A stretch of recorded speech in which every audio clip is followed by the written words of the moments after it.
நாவுக்கு ருசியான இலங்கை இந்திய பாரம்பரியத்தில் உங்கள் வீட்டு நிகழ்வுகள் அனைத்திற்கும் அவுட்டோர் கேட்டரிங்கும் செய்து தரப்படும். அனைத்து உணவு வகைகளையும் சுவைத்திட சிலோன் ஸ்ட்ரீட் ரெஸ்டாரண்ட்.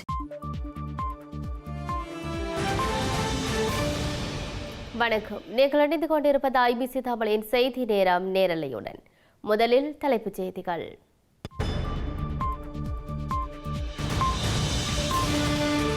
இலங்கையில் 24 மணி நேரத்தில் விலைவாசியில் சடுதி ஏற்றம். எரிபொருள் மற்றும் உணவுப் பொருட்களின் விலைகளில் மேலும் உயர்வு. விலைவாசி ஏற்றம் மற்றும் இறக்குமதி கட்டுப்பாடுகளால் இலங்கை மக்கள் கொந்தளிப்பு. ஐபிசி தமிழின் கள ஆய்வில் மக்கள் கருத்து. ஸ்ரீலங்காவின் தடை சட்டத்திற்கு எதிராக தென்னிலங்கையில் வலுக்கும் ஆதரவு. சஜித் அணியின் ஆதரவுடன் கொழும்பில் தொடரும் கையெழுத்து வேட்டை. தமிழகம் உட்பட்ட தென் மாநிலங்களே அடுத்த இலக்கு என்கின்றது பாஜக. பாஜகவை எதிர்க்க கட்சிகள் ஒன்றிணைய வேண்டும் என்கின்றார் மேற்கு வங்க முதல்வர். உக்ரேனிய தலைநகரை கைப்பற்ற ரஷ்ய துருப்புக்கள் புதிய வியூகம். 40 மைல் நீளமான பாரிய ராணுவ தொடரணி பகுதி பகுதியாக முன்னகர்வு. உக்ரைன் ரசாயன தாக்குதல் தொடர்பாக அவசரமாக கூடும் ஐநா பாதுகாப்பு பேரவை. 20 லட்சத்தை தாண்டியது எதிரிகளின் தொகை.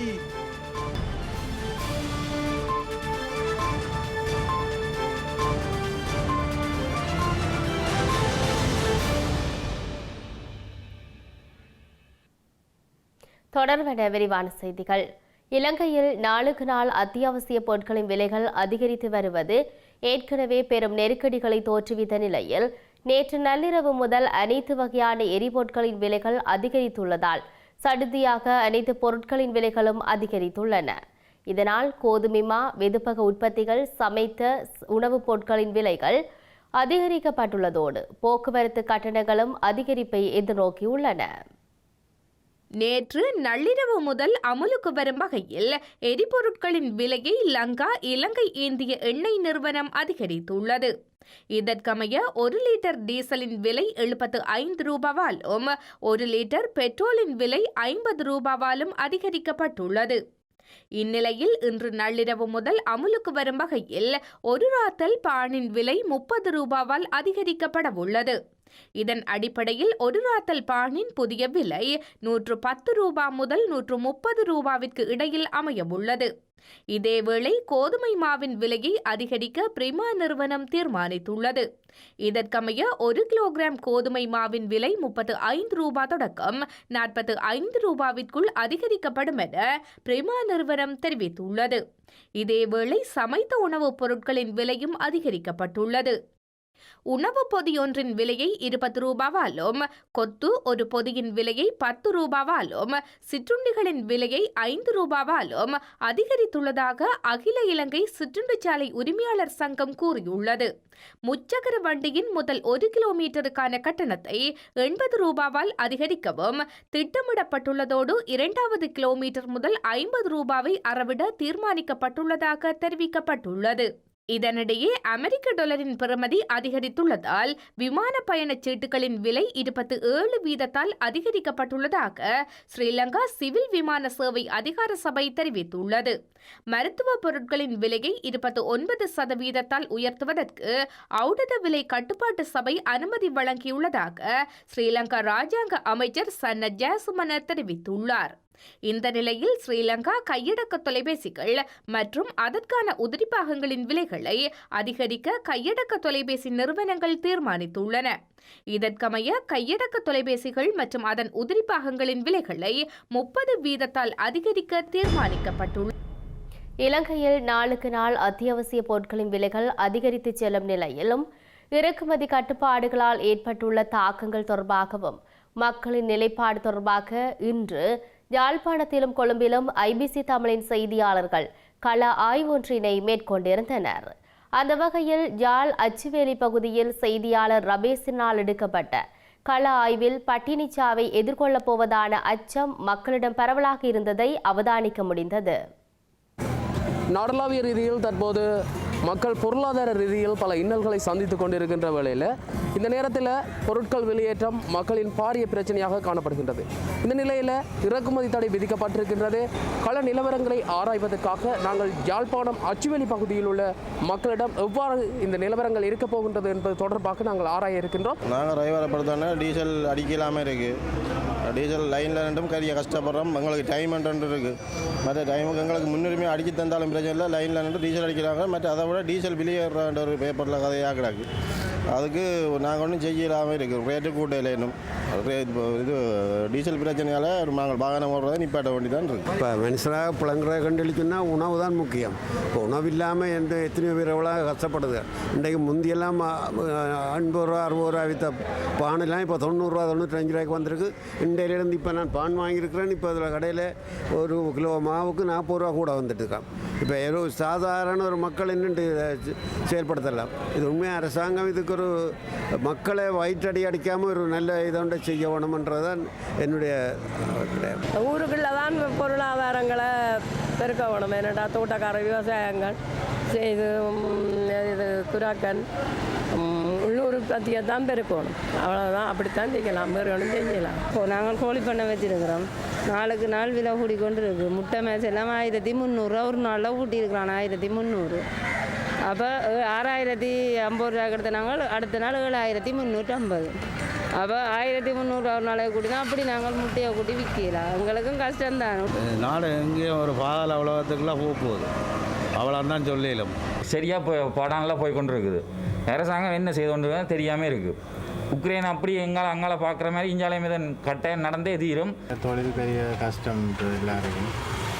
அதோட சாமான நிலையத்தினா ஒன்றும் செய்யலாம். மக்களால் வாழ இல்லாது ஒரு வேளை சாப்பிட்ற கூட சரியான கஷ்டமாக இருக்குது.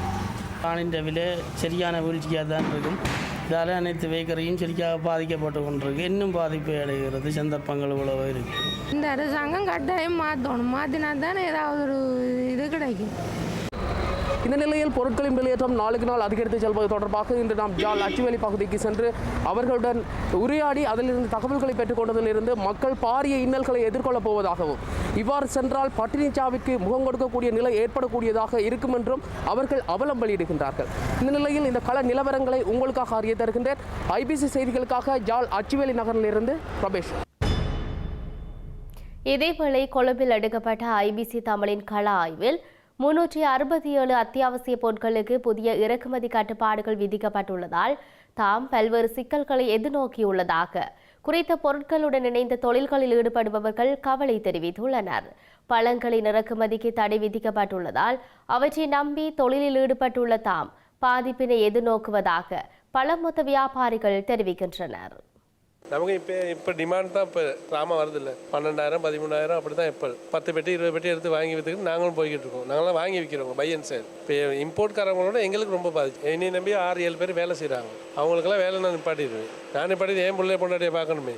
அவங்களுக்கு வேலை இல்லாமல் போயிடும். அப்போ அவங்க நிப்பாட்டம் எனக்கு அவ்வளோ தான் ஒன்றும் செய்யலாது.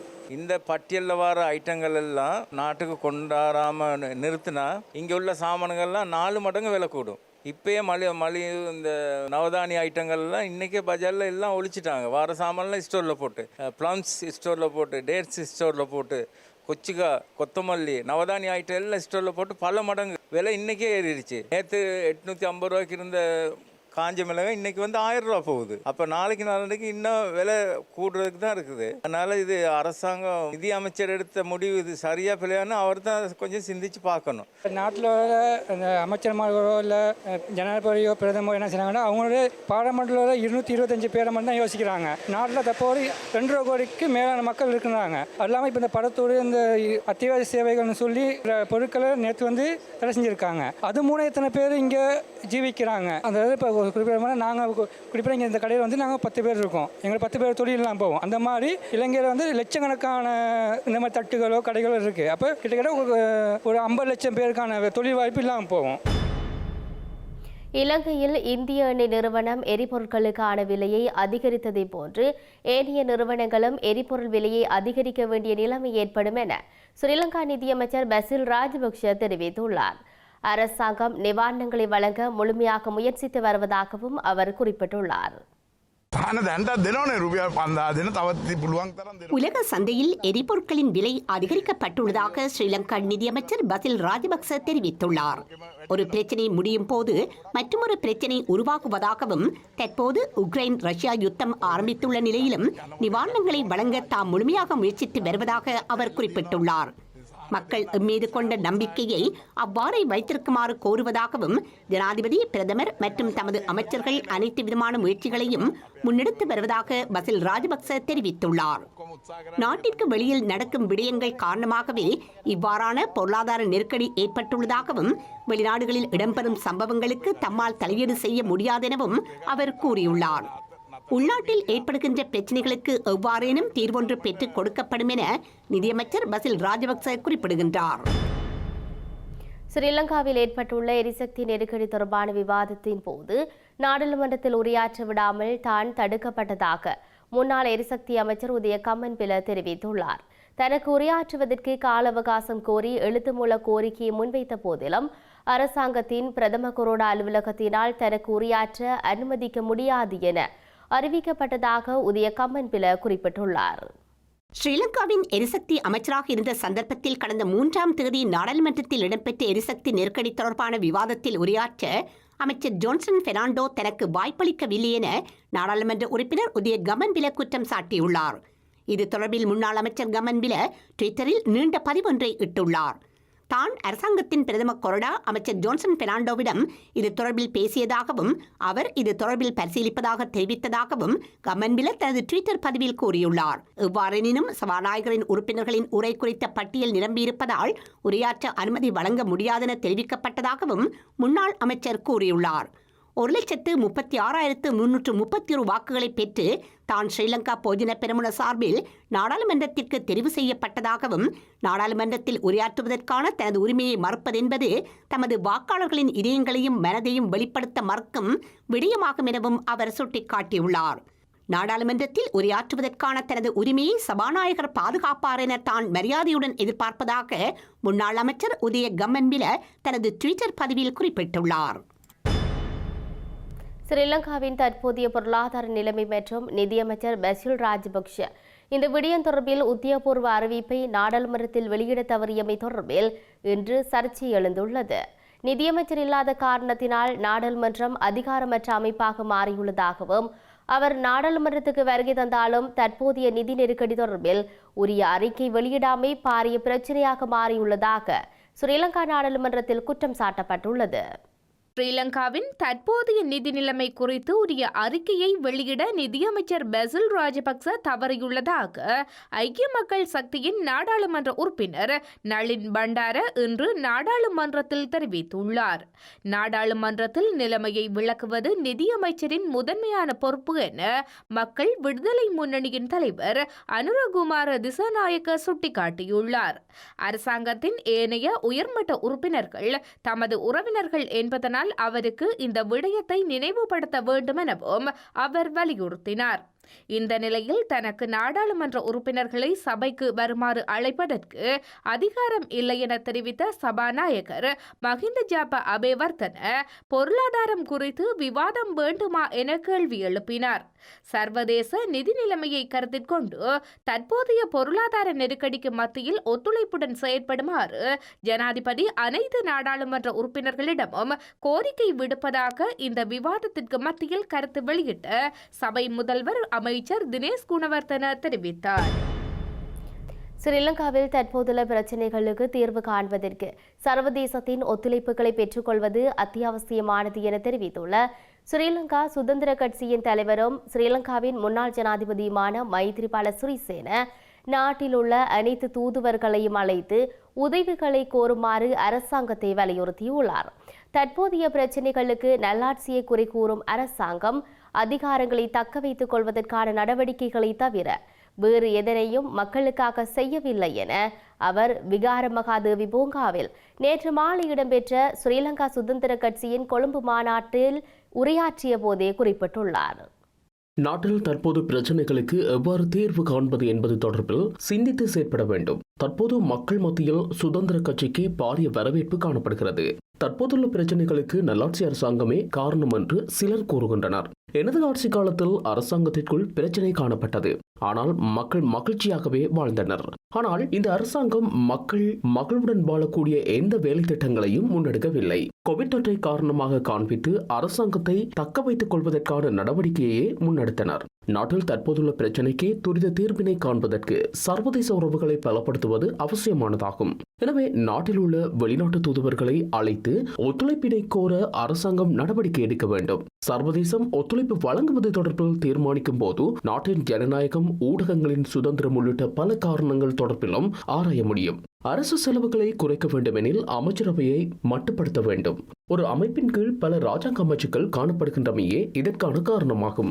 எனவே எதிர்காலத்தில் தேசிய அரசாங்கம் அமைக்கப்பட்டாலும் எந்த அரசாங்கம் அமைக்கப்பட்டாலும் இதனை செய்யாமல் நாட்டை முன்னேற்ற முடியாது. நாட்டில் உள்ள பிரச்சனைகளுக்கு தீர்வு காண்பதற்கு துரித தீர்வுகளை முன்வைக்குமாறு அரசாங்கத்திற்கு அழுத்தம் பிரயோகிக்கின்றோம். பிரச்சனைகளுக்கு தீர்வு காண்பதற்கு நிபந்தனைகளின்றி அரசாங்கத்திற்கு ஒத்துழைப்பு வழங்கவும் தயாராக உள்ளோம். எம்மால் முன்வைக்கப்பட்ட கோரிக்கைகளுக்கு அமைய 23ஆம் தேதி சர்வகட்சி மாநாடு கூட்டப்பட உள்ளது. இதன்போது எமது யோசனைகளை முன்வைப்போம். 11 கட்சிகள் மாத்திரமன்றி அதற்கு அப்பால் ஏனைய கட்சிகளையும் இணைத்துக் கொண்டு பலத்துடன் செயற்படுவோம். கச்சத்தீவு புனித அந்தோணியார் ஆலய திருவிழா இலங்கை இந்திய பக்தர்களின் பங்களிப்புடன் கொடியேற்றத்துடன் ஆரம்பமாகியுள்ளது. அதே நேரம் கச்சத்தீவில் இலங்கை இந்திய கடற்தொழிலாளர்களின் பிரச்சினைகள் தொடர்பாக பேச்சுவார்த்தை நடத்தப்பட்டுள்ளது.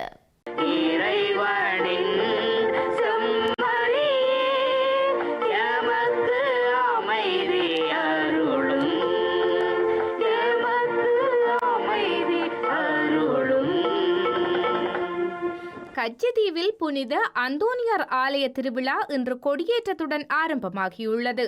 இந்த திருவிழாவில் பங்கேற்க ராமேஸ்வரம் மீன்பிடி துறைமுகத்திலிருந்து 80 கடற்தொழிலாளர்கள் கச்சத்தீவு சென்றுள்ளனர். இலங்கையை சேர்ந்த 88 பக்தர்கள் கச்சத்தீவு திருவிழாவில் பங்கேற்றுள்ளனர். கச்சத்தீவு திருவிழாவில் பங்கேற்பதற்காக சென்றவர்கள் முழுமையான சோதனைக்கு உட்படுத்தப்பட்டுள்ள அதேவேளை கொரோனா தொடர்பான பரிசோதனையும் மேற்கொள்ளப்பட்டுள்ளது. திருவிழாவின் முதல் நாளான இன்று மாலை 5 மணியளவில் அந்தோணியார் உருவம் பதித்த கொடி ஏற்றப்பட்டு சிலுவை பாதை திருப்பலி நடைபெற்றது. புனித அந்தோணியார் ஆலய திருவிழாவின் 2வது நாளான நாளை காலை 7 மணிக்கு திருவிழா திருப்பலி ஒப்புக் கொடுக்கப்பட்ட பின்னர் 9 மணியுடன் கொடி இறக்கப்பட்டு திருவிழா நிறைவு பெறவுள்ளது. இந்த திருவிழாவில் பங்கேற்றுள்ள இந்திய இலங்கை கடற்தொழிலாளர்களுக்கு இடையில் இன்று நட்புறவு பேச்சு நடத்தப்பட்டுள்ளது. இதன்போது இருதரப்பு கடற்தொழிலாளர்களும் தமது தரப்பு கருத்துக்களை முன்வைத்திருந்த நிலையில் ஸ்ரீலங்கா நாளை ஜனாதிபதியுடன் இது குறித்து கலந்துரையாட உள்ளதாக ஸ்ரீலங்கா கடற்தொழில் அமைச்சர் டக்ளஸ் தேவானந்தா தெரிவித்தார்.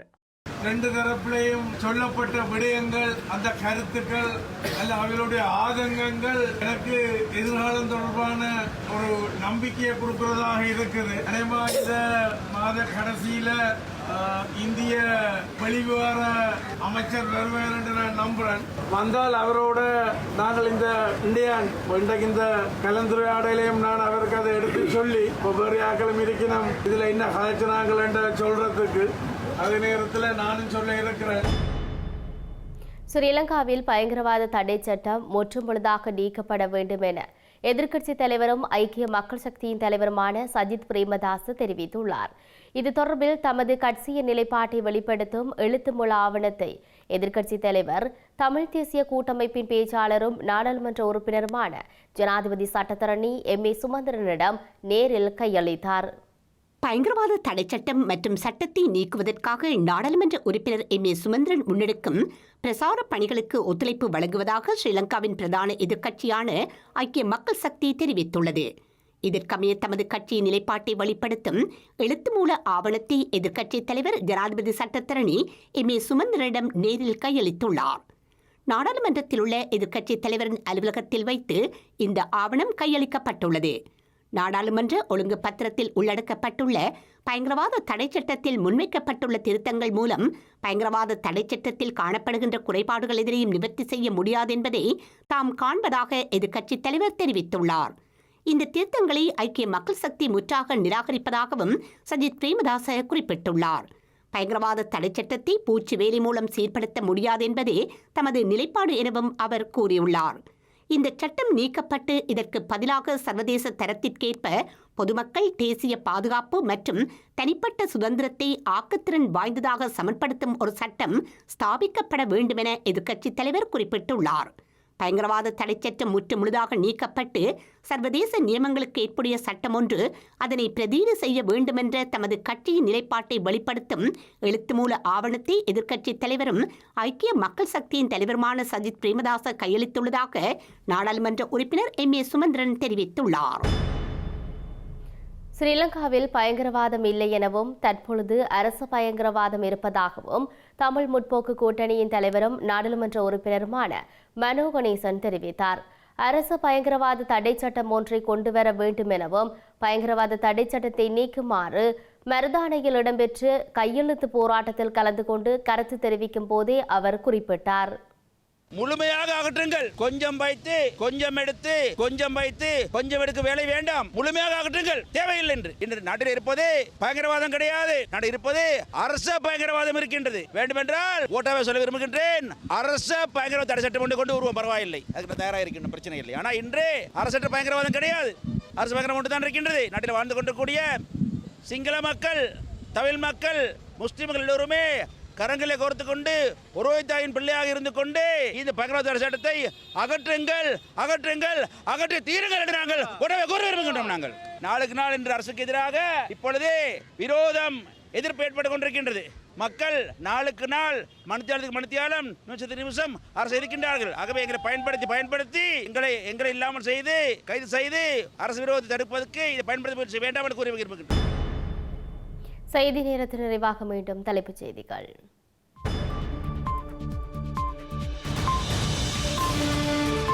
இலங்கையில் 24 மணி நேரத்தில் விலைவாசியில் சடுதி ஏற்றம். எரிபொருள் மற்றும் உணவுப் பொருட்களின் விலைகளில் மேலும் உயர்வு. விலைவாசி ஏற்றம் மற்றும் இறக்குமதி கட்டுப்பாடுகளால் இலங்கை மக்கள் கொந்தளிப்பு. ஐபிசி தமிழின் கள ஆய்வில் மக்கள் கருத்து. ஸ்ரீலங்காவின் தடை சட்டத்திற்கு எதிராக தென்னிலங்கையில் வலுக்கும் ஆதரவு. சஜித் அணியின் ஆதரவுடன் கொழும்பில் தொடரும் கையெழுத்து வேட்டை. தமிழகம் உட்பட்ட தென் மாநிலங்களே அடுத்த இலக்கு என்கின்றது பாஜக. பாஜகவை எதிர்க்க கட்சிகள் ஒன்றிணைய வேண்டும் என்கின்றார் மேற்கு வங்க முதல்வர். உக்ரேனிய தலைநகரை கைப்பற்ற ரஷ்ய துருப்புக்கள் புதிய வியூகம். 40 மைல் நீளமான பாரிய ராணுவ தொடரணி பகுதியாக முன்னகர்வு. உக்ரைன் ரசாயன தாக்குதல் தொடர்பாக அவசரமாக கூடும் ஐநா பாதுகாப்பு பேரவை. 20 லட்சத்தை தாண்டியது எதிரிகளின் தொகை. இத்துடன் ஐபிசி தமிழின் செய்தி நேரம் நேரலை நிறைவடைகின்றது. உடனுக்குடன் செய்திகளை அறிந்து கொள்ள ibctamil.com என்ற நமது இணையதளத்தை பார்வையிடுங்கள். வணக்கம்.